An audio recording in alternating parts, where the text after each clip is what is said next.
So yun mga tol, brother and sis, rest day ko ngayon. Kasama ko yung dalawang anak ko. Pupunta kami ngayon sa Cainta kasi magti-trick or treat sila. You know. Let's go! Jollibee! So nandito kami ngayon sa munisipyo ng Cainta. Dito kami nakikigulo ngayon. Dito kami makiki-trick or treat. Hindi ko lang makita yung mga bata. Wala kasing ganap ngayon sa Taytay ng ganito.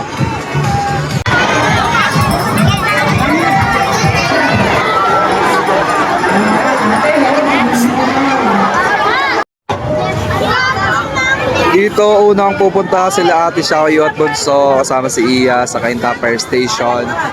You know, tara, let's go!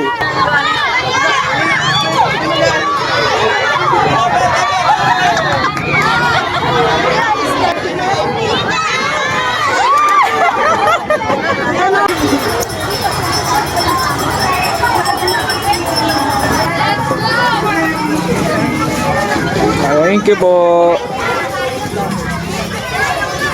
Pauwi na kami, ayaw na ni Yoshi. Natatakot. Babay daw Yoshi.